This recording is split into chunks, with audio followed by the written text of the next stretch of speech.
Everyone. आज इस video में हम पढ़ेंगे क्लास 10th का 18 chapter consumer and legal awareness and right to information का नेक्स्ट टॉपिक जो हमने कल अपने वीडियो में छोड़ा था उसके आगे से।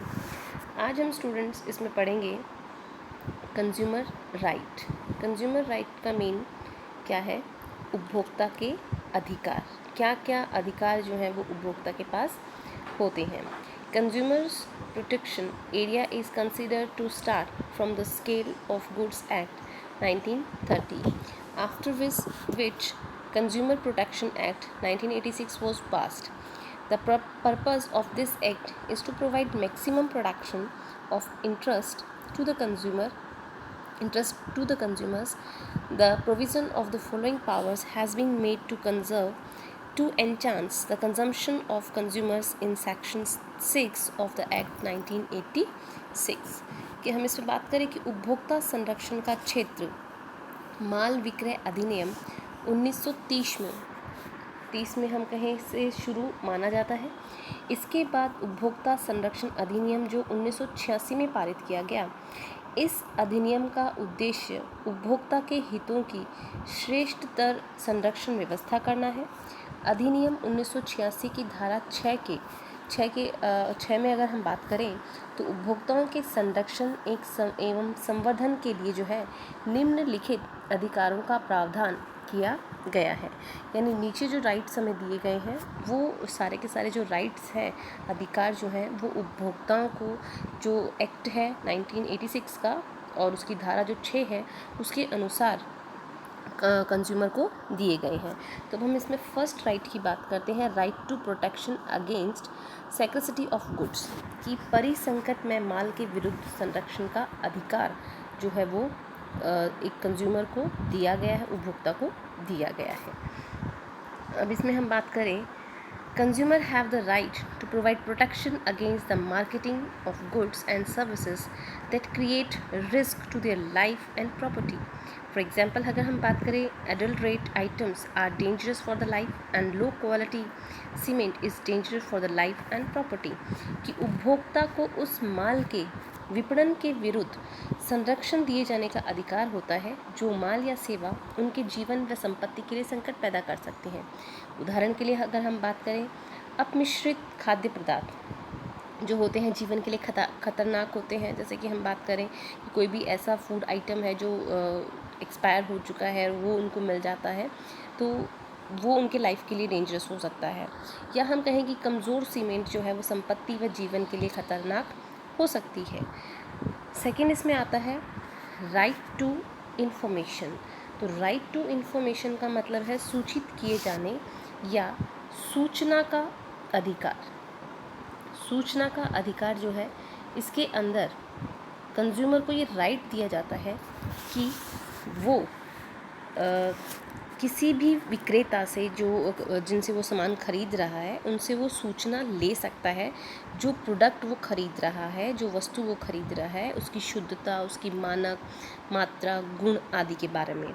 The consumer has the right to information from the producer seller regarding the properties, quantity, accuracy, standard and price which the goods or items on purchasing, कि उपभोक्ता जो माल या वस्तु क्रय करता है उसके गुण, उसकी मात्रा, शुद्धता का मानक और मूल्यों के बारे में उत्पादक से या विक्रेता से सूचना लेने का अधिकार भी एक उपभोक्ता के पास होता है। थर्ड अगर हम बात करें तो इसमें है right to get different types of goods at different competitive prices, कि विभिन्न प्रकार की वस्तुएं और हम ये कहें कि माल जो है विभिन्न प्रतिस्पर्धी मूल्यों पर पाने का उसे अधिकार है। यानी अलग अलग जो प्राइसेस होती हैं उन पे वो अलग अलग आइटम्स या गुड्स जो है वो परचेज कर सकता है। For the benefit of consumer various types of goods or items supplied by government and the authorities at different prices in the market so that consumer can buy goods of their choice and monopoly of goods can be eliminated। कि हम ये कहें कि उपभोक्ताओं के लाभ के लिए सरकार और प्राधिकारियों द्वारा विभिन्न प्रकार के मालों या वस्तुओं की आपूर्ति विभिन्न प्रकार के मूल्यों पर बाजार में प्रस्तुत कराई जाए। यानी अलग एक ही जो प्रोडक्ट है, सपोज़ कीजिए हम टूथपेस्ट की बात करते हैं, तो एक ही टूथपेस्ट मार्केट में नहीं है, अलग अलग टूथपेस्ट हैं और उनकी क्वांटिटी भी अलग अलग होती है, उनकी प्राइस भी डिफ़र होती है। अब वो एक कंज्यूमर पे डिपेंड करता है कि वो किस क्वालिटी का, किस प्राइस का जो है वो टूथपेस्ट अपने लिए ख़रीदना चाहता है। तो इससे क्या होता है कि उपभोक्ता अपनी पसंद का माल क्रय कर सके और मार्केट में जो एकाधिकार है वो क्या हो सके, समाप्त हो चुकी। जो मोनोपोली है, मोनोपोली को हम कहते हैं एकाधिकार, यानी मार्केट में किसी एक वस्तु का जो है अधिकार नहीं होना चाहिए या एक प्रोड्यूसर का ही मार्केट में अधिकार नहीं होना चाहिए। और अगर गवर्नमेंट इस तरह की फैसिलिटीज़ कंज्यूमर्स को देती है तो उससे कंज्यूमर जो है वो क्या हो जाता है, फ्री हो जाता है। और मोनोपोली जो होती है मार्केट में, एकाधिकार जो होता है वो क्या होता है, एलिमिनेट हो जाता है, उसको हम रोक सकते हैं, उसको हम समाप्त कर सकते हैं। फोर्थ अगर हम बात करें, right to hearing before proper forum, कि अनैतिक शोषण के विरुद्ध हम ये कहें कि जो अनैतिक शोषण है के विरुद्ध पारितोष प्राप्त करने का जो, एक मिनट, ये जो है आपका ये है उचित, right to hearing before proper forum का मतलब है कि उचित फोरमों के समक्ष जो है ध्यान पाने का अधिकार, कि जितने भी फोरम्स होते हैं, फोरमों के सामने उसको ये अधिकार होता है कि उसकी बात को सुना जाए।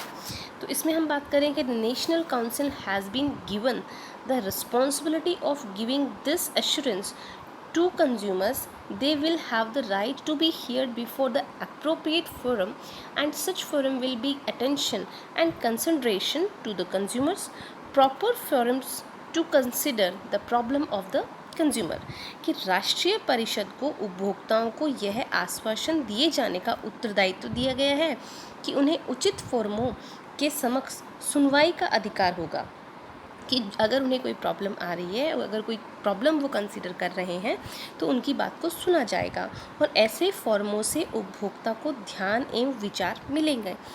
उचित पारितोष फॉर्मों द्वारा उसकी समस्या का समन्वय विचार भी होगा, यानी जो भी उसकी प्रॉब्लम है एक कंज्यूमर की, तो उसको ये राइट दिया जाता है कि वो कहीं पर भी अपनी बात जो है वो रख सकता है और उसकी बात की सुनवाई होगी। नेक्स्ट इसमें आता है right to receive rewards against unethical exploitation, यानी जो अनैतिक उसका शोषण किया जा रहा है के विरुद्ध पारितोष जो है, परितोष का मतलब होता है जो रिवॉर्ड होता है वो उसे मिलेगा। यानी अगर कोई उसका एक्सप्लॉयटेशन कर रहा है, कोई उनका शोषण कर रहा है अनैतिक तरीके से, तो उसके विरुद्ध जो है वो उन्हें रिवॉर्ड्स मिलेंगे। तो section 36 of the consumer protection act has given consumers the right to receive rewards against obstructions of immoral trade practices और एक्सप्लॉयटेशन की हम बात करें कि उपभोक्ता संरक्षण अधिनियम की धारा 36 में उपभोक्ताओं को अवरोध या अनुचित व्यापारिक व्यवहारों या अनैतिक शोषण के विरुद्ध परितोष प्राप्त करने का अधिकार जो है वो भी गवर्नमेंट के द्वारा दिया गया है। नेक्स्ट हम बात करते हैं राइट टू कंज्यूमर एजुकेशन, की उपभोक्ता शिक्षा पाने का अधिकार भी रखता है। तो द नेशनल कंज्यूमर काउंसिल, राष्ट्रीय उपभोक्ता परिषद जो है, has been given the responsibility to provide education to the consumer under the protection act for their givenness. Once the people are sensitized to their right, then they can feel empowered against exploitation by the manufacturers and the traders। कि हम कहें कि राष्ट्रीय उपभोक्ता परिषद को यह दायित्व दिया गया है कि उपभोक्ताओं को संरक्षण अधिनियम के अंतर्गत उनके उपविचारों के प्रति उचित शिक्षा उपलब्ध करवाई जाए। एक बार लोगों को यदि उनके अधिकारों का बोध करा दिया जाए तो वे विनिर्माता यानी जो प्रोड्यूसर्स हैं या जो व्यापारी हैं, जो ट्रेडर्स हैं, के द्वारा शोषण के विरुद्ध अपने आप को शक्तिशाली महसूस करेंगे। क्योंकि जब तक उनको अपने राइट्स के बारे में नहीं पता होगा, उनको अपने अधिकार के बारे में हम कहें कि नहीं पता होगा, तो तब जब तक अधिकार उन्हें पता ही नहीं है कि क्या क्या चीज़ें उनके अधिकार के अंदर आती हैं, तब वो उस चीज़ को फॉलो नहीं कर सकते हैं। तो जब हम उनको अवेयर करवाएंगे इस चीज़ के बारे में कि आपके पास में ये सारे अधिकार हैं, तो वो जो उपभोक्ता है वो व्यापारियों के समक्ष जो है, या हम कहें कि जो आपके ट्रेडर्स हैं, जो उनके सामने अपने आप को क्या करेगा, अपने आप को पावरफुल महसूस करेगा कि वो जो है उसका जो एक्सप्लॉयटेशन है, उसका शोषण जो है वो नहीं कर सकते हैं। अब यहाँ पे हम जैसे कि हमें भी कुछ फंडामेंटल राइट्स मिले हैं एज अ ह्यूमन बींग और as a citizen of India. तो जिस तरह से हमें जो फंडामेंटल राइट्स मिले हैं, उनके साथ में कुछ ड्यूटीज़ भी हमें दी गई हैं, ठीक है। तो इसी तरह से जो ड्यूटीज़ हैं कंज्यूमर को, जैसे हमने राइट की बात की कि कंज्यूमर के क्या क्या अधिकार हैं, तो हमने अधिकार पढ़े। अब यहाँ पे हमें जो कंज्यूमर की ड्यूटीज़ हैं उनके बारे में बताया गया है कि कंज्यूमर की जो कर्तव्य हैं, जो ड्यूटीज़ हैं उपभोक्ता के, वो क्या क्या होते हैं। तो in order to avoid the exploitation और loss of the consumer, the following duties should be followed while purchasing an item, goods और अ सर्विस। कि उपभोक्ता को शोषण या हानि से बचाने के लिए वस्तु या सेवा क्रय करते समय या भाड़े पर लेते समय अपने हम ये कहें कि निम्नलिखित कर्तव्यों का पालन करना होगा। तो पहला कर्तव्य यहाँ पे कौन सा दिया गया है, receipt of payment for the value of goods services paid receipt cash bill tax contract etcetera should be obtained necessarily. यानी ज़रूरी होगा, उसके लिए ये आवश्यक होगा कि कोई भी वस्तु जो उसके द्वारा क्रय की गई है, सेवाओं के मूल्य के भुगतान की रसीद, कैश बिल, क्रय की गई वस्तु सेवाओं के मूल्य के भुगतान की रसीद, कैश बिल, क्रय संविदा आदि का विवरण जो है उसे आवश्यक रूप से क्या करना होगा, प्राप्त करना होगा। क्योंकि अगर आपका कोई एक्सप्लॉयटेशन हो रहा है तो आपके पास उसकी रिसिप्ट होना बहुत ज़रूरी है। अगर ये रिसिप्ट आपके पास में नहीं होगी तो आपका जो आप अगर कोर्ट में जाते हैं या आप उपभोक्ता मंच पर जाते हैं तो आपके पास में कोई प्रूफ नहीं है कि आपने उस किसी भी XYZ शॉपकीपर से जो है कोई आइटम या कोई गुड्स आपने वहाँ से परचेज़ की हैं। सेकेंड, अगर हम बात करें, गेट द रिटन और verbal information related to the goods item, कि वस्तु से संबंधित लिखित या अलिखित पूर्ण जानकारी प्राप्त करें। यानी जो भी आइटम आप खरीद रहे हो, जो भी सर्विसिंग आप ले रहे हो, उसकी वर्बल यानी कि लिखित और या अलिखित जो है आपके पास में उसकी इन्फॉर्मेशन जो है, उसकी जानकारी जो है आपको होनी चाहिए कि आप जो प्रोडक्ट खरीद रहे हो क्या वो आपके लिए सूटेबल है या नहीं है। थर्ड, अगर हम बात करें, focus on categorizations and quality makes such as ISI, AG, ISO, FPO, ECO etcetera, कि वस्तुओं के श्रेणीकरण तथा गुणवत्ता के चिन्हों जैसे ISI है, AG है, ISO है, FPO है, ECO है आदि का पूरा ध्यान दें। यानी ये जो क्वालिटी को दर्शाते हैं, जो कैटेगराइजेशन किया गया है, जो हम ये कहें कि श्रेणीकरण जिन वस्तुओं का किया गया है, तो किस श्रेणी की वस्तु आप खरीद रहे हैं, किस तरह का आइटम आप खरीद रहे हो, उसको क्या जो है सर्टिफाई किया गया है कि नहीं किया गया है, उसके बाद ही आप किसी आइटम को खरीदना है। फोर्थ पॉइंट इसमें हमें दिया गया है कि हम बात करें तो if there is a defect in the goods and services immediately inform the seller and demand compensation from the loss. कि अगर आपको ये लगता है हम ये कहें कि वस्तु व सेवा में कोई कमी या दोष पाए जाने पर विक्रेता को हमें तुरंत सूचित कर हानि की क्षतिपूर्ति की मांग करनी चाहिए। यानी अगर हमने कोई गुड्स खरीदी हैं, वो कोई प्रोडक्ट खरीदा है और वो गलत निकला है, वो ख़राब निकला है, तो तुरंत हमें उसको इन्फॉर्म करना है किसी सेलर को जिससे हमने उसे परचेज़ किया है, और आपका उससे क्या नुकसान हुआ है उसे आपको कंपनसेट करना है।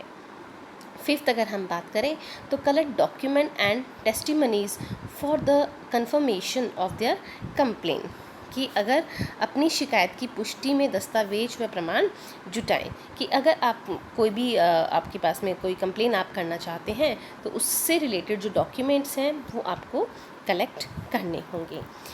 फिर 6th अगर हम बात करते हैं, इफ़ द मैन्युफैक्चरर और seller does not pay attention to the complain, और इसके बाद भी अगर आपके जो विनिर्माता हैं या विक्रेता हैं यदि उपभोक्ता की शिकायत पर ध्यान नहीं देता है तो then immediately contact the consumer office, state government, consumer organization और फोरम, कि अगर फिर भी आपकी वो सुनवाई नहीं करते हैं तो अविलंबित उपभोक्ता न्यायालय, राज्य सरकार उपभोक्ता संगठन या मंच से आप संपर्क स्थापित कर सकते हैं। तो ये हमारे हो गए कुछ ड्यूटीज़, यानी एज ए कंज्यूमर जिस तरह से हमारे राइट्स हैं उसी तरीके से हमारी ड्यूटीज़ भी हैं जिन्हें हमें पूरा करना होता है।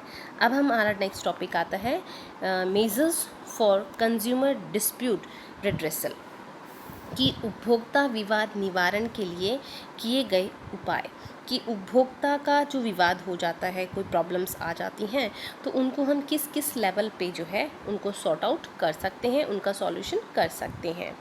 The merchandise sales act was made in 1930s before independence for consumer disputes.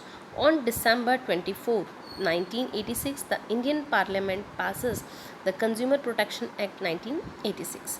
Since then, 24th December is celebrated as a Consumer Day in India. कि उपभोक्ता विवादों के लिए स्वतंत्रता प्राप्ति से पूर्व माल विक्रय अधिनियम जो है 1930 में बनाया गया था। 24 दिसंबर 1986 को भारतीय संसद ने उपभोक्ता संरक्षण अधिनियम 1986 में पारित किया था। इसलिए हम कहें कि 14 दिसंबर को भारत में उपभोक्ता दिवस के रूप में मनाया जाता है। In this act, arrangement for the consumer's dispute has been arranged at 3 levels. इस अधिनियम में 3 स्तरों पर उपभोक्ता विवाद निवारण की व्यवस्था की गई है, यानी 3 लेवल के ऊपर जो है किसी भी कंज्यूमर का अगर कोई नुकसान हुआ है, अगर कोई डिस्प्यूट सेलर के साथ में या प्रोड्यूसर के साथ में है तो हम उन्हें 3 लेवल पे डिस्कस कर सकते हैं। फर्स्ट नेशनल लेवल, सेकंड है आपका स्टेट लेवल और थर्ड है डिस्ट्रिक्ट लेवल। तो ये 3 लेवल जो है आपके अलग अलग दिए गए हैं। तो फर्स्ट इसमें है एट राजस्थान लेवल, कि राजस्थान स्तर पर हम बात करें, based on the power conferred by consumer protection act 1986, the Rajasthan state consumer protection act 1987 was passed. According to this act, 2-dimensional arrangement was done, यानी ये जो हमने ऊपर देखा है कि ये तो हमें हो गया कि 3 स्तर पर इसकी सुनवाई हो सकती है, लेकिन अब हम यहाँ जो है राजस्थान के रिगार्डिंग इस चीज़ को पढ़ेंगे क्योंकि हम राजस्थान में रह रहे हैं। तो राजस्थान में जो है इसको किस तरह से डिवाइड किया गया है वो हम पढ़ेंगे यहाँ पे। तो उपभोक्ता संरक्षण अधिनियम 1986 द्वारा प्रदत्त शक्तियों के आधार पर राजस्थान राज्य उपभोक्ता संरक्षण अधिनियम 1987 पारित किया गया।